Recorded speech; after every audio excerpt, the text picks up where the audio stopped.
What's going on, everyone? Welcome back to the show. So I have a new series that I want to talk about, and we're calling this "And They Want Your Vote." And you guys are going to tell me, do they pass, do they fail, or do they get your vote, or do they not get your vote? So we're going to do, and there'll be shorter clips that we do, but we're just going to take a look at some of the different politicians out there. Some of them are running for re-election. Some might not be running for re-election, but it's just interesting to hear their responses to some of these different questions. And some of these clips I can't do a whole video on. And so that's mainly why I wanted to break it up into like segments, and we'll put them in different videos. But the first person that we're going to take a look at, this is Representative Elsley. And just listen to the question he's asked and listen to his response. Mr. Elsley, how do House Republicans make the case for affordability when you go home to your districts now? First off, why are you laughing at that question? I mean, and this is what I'm talking about when you really need to be engaged with the people that are representing you, because there are people in his district that are struggling. And to see your congressman be asked a question about affordability and his response is to laugh and turn away, this is the person representing you.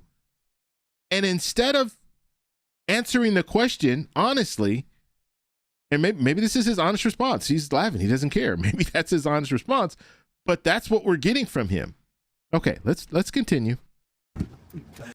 You'll have to ask the people who made this happen, and I'm not one of them. Oh, you have a trifecta: House, Senate, and White House. Really? So that was his response. You'll have to ask the people, he's not one of the people who made this happen. So who made it happen? I mean, you heard the person that asked him the question say, well, hey, you control the House, you control the Senate, you control the White House, Republicans do. So who are we supposed to blame here? And I mean, usually, and this was, it went for Biden, right? When Biden was in office, everything fell on Biden. All the problems you inherit, the pandemic, it's your problem. Inflation goes up, it's your problem. Gas prices go up, it's your problem. The economy's struggling, it's your problem. But now we're in a situation, and that's what Republicans were saying at that time. And I don't want to get into the whole, Republican, Democrat, Democrat, Republican. I'm just showing you a politician who happens to be a Republican that's asked a question about affordability, which is the number one issue. Affordability is the number one issue. You look at any poll, okay, and I look at a lot of polls. Every day I'm looking at different polls. I'm digging into these different polls, and that question is usually asked: what is the most important category, or what's the most important thing to you today? People say affordability, inflation, and the cost of things.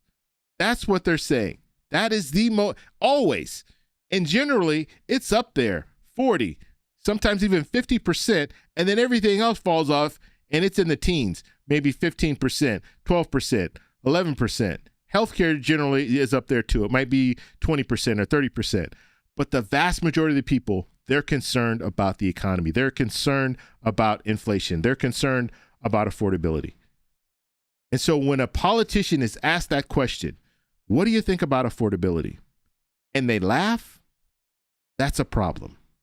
And some of these politicians, when we're looking at redistricting, we're looking at, you see all of these, states rushing to do the redistricting. You know why they're doing that? Because if they can redistrict, if they can change the map, then they choose the voters instead of the voters choosing them. And I don't care if you're on the Republican side or the Democratic side. That's the way it works. If you want to redistrict, the main reason that you're doing that is you want to give your side an advantage. And if you could give your side an advantage, then you don't have to represent those people, because you've selected people that the vast majority are going to vote for you anyway. And so you don't have the people that are middle of the road. You get those people out. You split those districts up. And so it's sad to see a politician actually laugh about something like this. And I can't remember the last time that I saw a politician actually laugh about a serious situation. I mean, it's bad. It's very bad. And the only way that you are going to get these politicians to understand is by voting them out of office. That's it. You start voting politicians out of office, and guess what? They're going to change their tune really fast. You know why? Because they love these jobs. They love these jobs. That's why they stay there until they're in their 80s. Some of them until their 90s. You know, you look at Mitch McConnell, he's been a senator for a very long time. He's now in the hospital. We don't know what's going on with him, but they don't leave these jobs. You know, most people think, oh, you know what? I want to get to a point where I can just retire and, you know, live on the beach. It's very beneficial for them. That's why they stay there. Okay? It could be financial. It could be a lot of different reasons, just having the power that they have. And so when you see a politician respond like this, you need to take note of that, because that is, I mean, that's something you should never see. You should never see that in someone who's representing you. So let me know your thoughts down below. And then also, he's going to have to sit in a town hall. I would think that he's going to do a town hall. How do you respond to something like that? That should be the first question. If I'm a constituent, one of his constituents, I'm going to his town hall, and that's the question that I'm asking. Why did you laugh about affordability? What's funny about that? There's nothing funny about that. You should be here helping us, representing us, and you're not. You're making jokes out of it, saying it's not your fault, and then just walking away.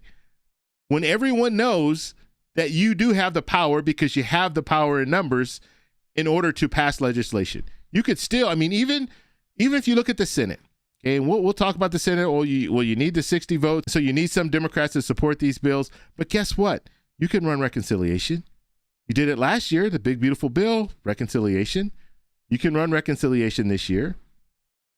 And so you do have the power to make changes when it comes to affordability. And we just saw the bill that they passed in both the House and the Senate, both Democrats and Republicans passed this affordability bill. And the president has it on his desk, and he hasn't signed it yet, because he said he's not going to sign it until they pass the Save America Act. So we'll have to see if that ever happens. Is the president going to sign this, or is he not going to sign? If it's about affordability and you want to help people, it's already passed both the House and the Senate. All the president needs to do is sign it. So we'll have to see how that plays out. But I want you guys to let me know, how do you feel about this? How do you feel about a politician just laughing about affordability? Let me know in the comments below. If you like this video, please give me a thumbs up. Please subscribe for more. And remember, stay informed, stay engaged, and I'll talk to you in the next one. Bye. So that's all we have for this video. Make sure if you guys want to send me an email, you can do that, david@thetecshow.com. Like the video, subscribe for more, and check out these videos over here for some more great content. Talk to you later. Bye.